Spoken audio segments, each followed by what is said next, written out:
तो वही बीजेपी आलाकमान ने जबलपुर की सुमित्रा वाल्मीकि को मध्य प्रदेश से राज्यसभा सदस्य के लिए चुना है। सुमित्रा वाल्मीकि जबलपुर की वरिष्ठ नेता हैं। बता दें कि 3 बार की पार्षद रह चुकी हैं और इसके साथ साथ जबलपुर नगर निगम के अध्यक्ष पद पर भी सुमित्रा वाल्मीकि ने काम किया है।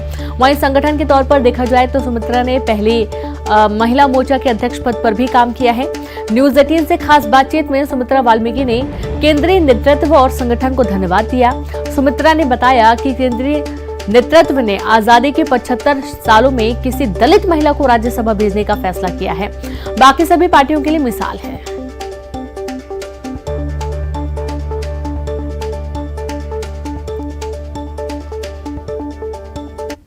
पहले तो बहुत बहुत बधाई आपको सुमित्रा जी। बेशक आपके नाम को लेकर के चर्चा खैर जिस प्रकार से चल ही रही थी कि कोई ना कोई आदिवासी या फिर ऐसी चेहरा हो ही सकता है और आप कहीं ना कहीं आपका नाम फाइनल हुआ है, क्या कहेंगे इस पहले?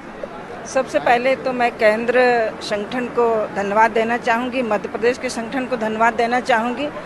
और जैसा कि हमारे माननीय प्रधान ने एक ऐसे सबसे अंतिम खड़े छोर पर व्यक्ति को पहली बार जब हमारा हिंदुस्तान अमृत महोत्सव मना रहा है और उसी को ध्यान में रखते हुए एक अनुसूचित जाति वर्ग से उन्होंने सीधा उठाकर राज्यसभा में भेजने का भारतीय जनता पार्टी ने निर्णय लिया है, तो मैं शीर्ष नेतृत्व को धन्यवाद करती हूँ और जो समाज में मेरी जिम्मेदारी दी है उसको पूर्ण रूप से निर्वहन करूंगी, ईमानदारी से और सच्चाई से। क्या आपको इस बात की उम्मीद थी कि आपका नाम भी राज्यसभा के लिए हो सकता है? नहीं। और भारतीय जनता पार्टी एक ऐसी पार्टी है जो हमेशा कार्य का आकलन करती है और कार्यों का यदि आकलन करती है तो हमने हमेशा कार्यों को प्राथमिकता दी है, पदों को प्राथमिकता नहीं दी है और ये पार्टी तय करती है किनको कहाँ रखना है। आपकी प्राथमिकता अब क्या होगी आने वाले दिनों में राज्यसभा के चयन के बाद?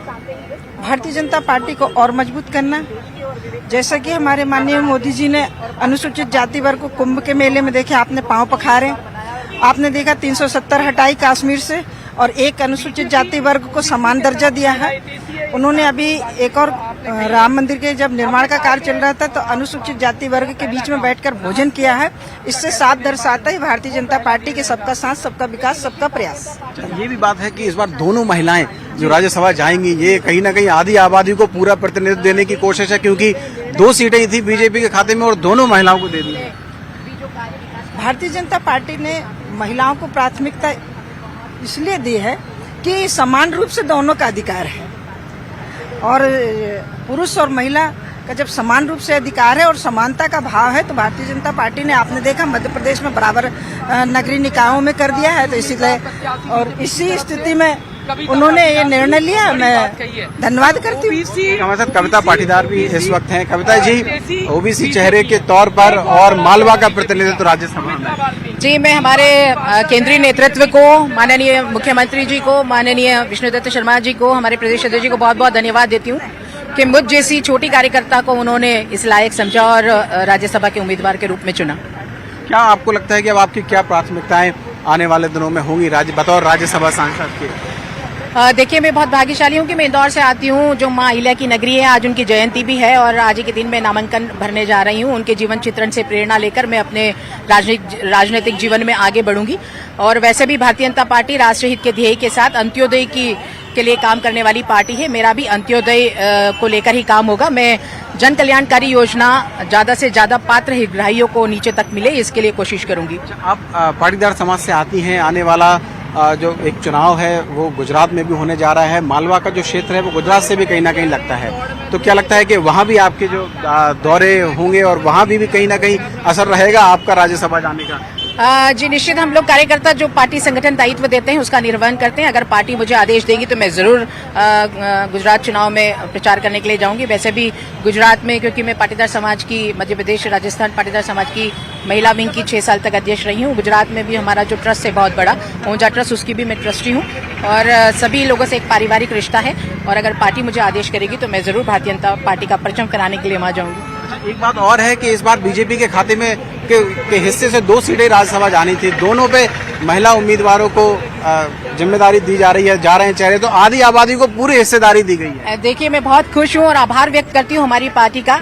ओबीसी हितैषी तो हमारी पार्टी है ही और आपको ज्ञात होगा कि भारतीय जनता पार्टी एकमात्र राजनीतिक दल है जिन्होंने स्थानीय निकाय चुनाव में 50% आरक्षण महिलाओं को देने का काम किया था।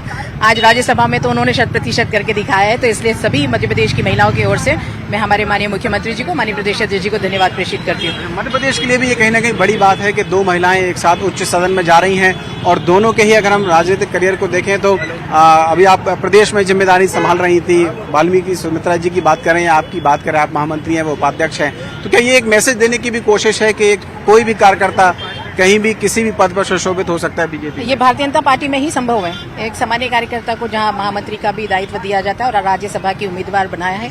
हमारे यहाँ किसान के घर में जन्म लेने वाले एक सामान्य कार्यकर्ता को इस प्रदेश के मुख्यमंत्री का दायित्व मिलता है। रेलवे स्टेशन पे चाय बेचने वाले परिवार के एक व्यक्ति को इस देश का नेतृत्व करने का मौका दिया था। ये भारतीय जनता पार्टी है जो हमेशा कार्यकर्ताओं को गढ़ने का और उन्हें अवसर देने का काम करती है।